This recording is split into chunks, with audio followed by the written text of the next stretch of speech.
নমস্কার বন্ধুরা, আমি কৃষ্ণা হোম কিচেনে আপনাদের আরেকবার স্বাগত। আজ আমি আপনাদের জন্য নিয়ে চলে এসেছি রসগোল্লা রেসিপি।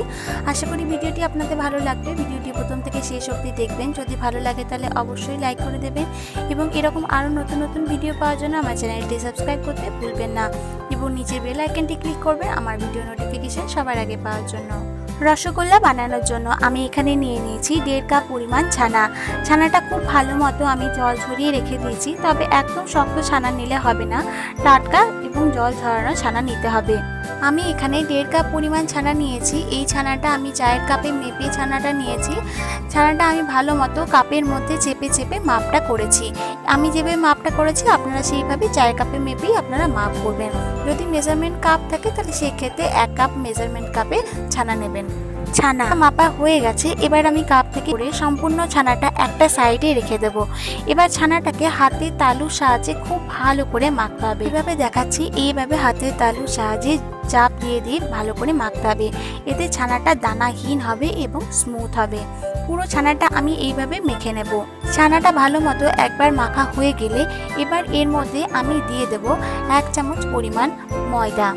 আপনারা চাইলে এর জায়গায় কর্নফ্লাওয়ারও ব্যবহার করতে পারেন, তবে শুধু ছানা দিয়ে খুব ভালো রসগোল্লা তৈরি হয়, সেই ক্ষেত্রে তার টেকনিক একটুখানি আলাদা। তবে এইভাবে ময়দা দিয়ে খুব সুন্দর নরম রসগোল্লা বাড়িতে খুব সহজেই তৈরি করে ফেলতে পারবেন। এবার ময়দা দিয়ে আমি সম্পূর্ণ ছানাটা আর একবার খুব ভালো মতো মেখে নেব। ভালো মতো মাখা হয়ে গেলে আমি আগের মতনই আবার হাত দিয়ে এইভাবে তালুর সাহায্যে মেখে নেব। এভাবে মাখলে ছানাটা দেখবেন খুব স্মুথ হয়ে আসবে এবং খুব নরম হয়ে আসবে। ছানাটা প্রথমে যেরকম টেক্সচার ছিল তার থেকে অনেকাংশই নরম হয়ে যাবে। তবে ছানা অতিরিক্ত মাখবেন না। অতিরিক্ত মাখার ফলে ছানা থেকে অতিরিক্ত তেল বেরিয়ে যায় এবং তখন ছানার বল তৈরি করতে অসুবিধা হয়ে যায়। এবার আমি ছানা থেকে ছোট ছোট লেই কেটে নেব। লইগুলো বেশি বড় হবে না, কারণ ছানার বলগুলো যখন রসের মধ্যে পড়বে তার সাইজ একদম দ্বিগুণ হয়ে যাবে। সেই জন্য সেইভাবে ছোট ছোট বল তৈরি করব। এবার এখান থেকে আমি একটা বল নিয়ে হাতের সাহায্যে ঘুরিয়ে ঘুরিয়ে একদম গোল বল তৈরি করে নেব, যেমন রসগোল্লার বল তৈরি হয়। তবে এই ক্ষেত্রে যদি দেখেন যে ছানার মধ্যে কোনো ক্র্যাক আসছে, সেই ক্ষেত্রে ছানাটা আর একবার ভালো করে মেখে নিতে পারেন। বা বল তৈরি করার সময় যদি অসুবিধা হয় তাহলে হাতে একটুখানি সামান্য জল নিয়ে তারপর বলটা তৈরি করবে। আমি সমস্ত বলগুলো তৈরি করে নেব। দেখুন কি সুন্দর বলগুলো তৈরি করা হয়ে গেছে। এই রস তৈরি করার জন্য আমি এখানে চায়ের কাপের পরিমাণে 2 কাপ পরিমাণ চিনি নিচ্ছি। যতটা পরিমাণ চিনি নেব তার দ্বিগুণ পরিমাণ জল নেব। অর্থাৎ এখানে আমি চায়ের কাপের পরিমাণে 2 কাপ চিনি নিয়েছি, তাই আমি এখানে 4 কাপ পরিমাণ জল দিয়ে দেব। জল দিয়ে হাই ফ্লেমে আমি চিনিটাকে জাস্ট গলার জন্য আমি ফুটতে দেব। তবে এখানে একতার বা দুতারে কোনো রকম রস হবে না, শুধুমাত্র চিনিটা গলে যাওয়া অবধি সেটাকে ফুটতে দিতে হবে। দেখুন চিনিটা সম্পূর্ণ গলে গেছে। এবার আমি এর মধ্যে 2টো এলাচ থেতো করে দিয়ে দেবো। এতে এর ফ্লেভারটা খুবই ভালো আসে। এবার আমি আঁচটা হাই ফ্লেমে করে দেব এবং চিনির রসটা 1 মিনিটের জন্য ফুটতে দেব। 1 মিনিট ফুটে ওঠার পর এর উপরে চিনির যে ময়লাটা থাকবে সেটা হাতা দিয়ে ভালো করে পরিষ্কার করে দিতে হবে। এইভাবে চিনির উপরে সমস্ত ময়লা আমি ভালো মতো পরিষ্কার করে নেব। দেখুন চিনির রসটা ভালো মতো পরিষ্কার হয়ে গেছে। এবার আঁচটা আমি হাই ফ্লেমে করে দিয়ে বলগুলো আমি এক এক করে দিয়ে দেবো। তবে একসাথে সমস্ত বল দিয়ে দেবেন না, এতে টেম্পারেচারটা ডাউন হয়ে যাবে এবং রসগোল্লাগুলো ভালো হবে না। একটা একটা করে ধীরে ধীরে কিছুক্ষণ অন্তর অন্তর দিতে হবে, যাতে টেম্পারেচারটা সবসময় হাই থাকে। এইভাবে একটা একটা করে কিছুক্ষণ অন্তর অন্তর একটা একটা করে বল দিতে হবে। দেখুন বল দেওয়ার সাথে সাথে সঙ্গে সঙ্গে যদি রসের উপরে বলগুলো ভেসে ওঠে তাহলে ছানার বলগুলো একদম পারফেক্ট হয়েছে। রসগোল্লা ছাড়ার সময় গ্যাসের আঁচ হাই ফ্লেমে রাখতে হবে, একদম কিন্তু কমানো যাবে না। এই সময় রসগোল্লাগুলো হাতে দিয়ে নাড়াবেন না। রসগোল্লার বলগুলো একে একে করে আমি সবগুলো দিয়ে দিয়েছি। এবার এটাকে হাই ফ্লেম ঢাকা দিয়ে 4 মিনিট মতো ফুটতে দিতে হবে।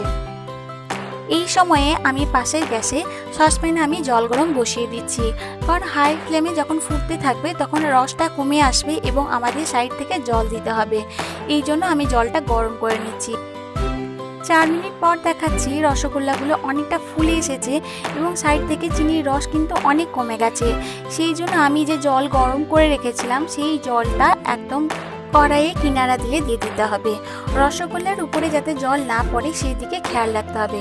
জলটা অবশ্যই গরম হতে হবে। জল যদি ঠান্ডা দিয়ে দেন সেই ক্ষেত্রে রসগোল্লা কিন্তু শক্ত হয়ে যেতে পারে। তাই আমি যেভাবে দেখাচ্ছি সেইভাবেই সাইড দিয়ে জলটা দিয়ে দেবেন। হাফ কাপ মতো জল দিতে পারেন, তবে তার বেশি জল দেবেন না। এইভাবে 4 মিনিট অন্তর অন্তর জল দিতে হবে। দোকানে ঠিক এইভাবেই সাইড থেকে জল দিয়ে দেয় যাতে রসটা পুরো না হয়ে যায়। রসটা সবসময় পাতলা থাকতে হবে। রস পাতলা যদি না থাকে তাহলে সেই ক্ষেত্রে রসগোল্লার টেক্সচার কিন্তু ভালো আসবে না।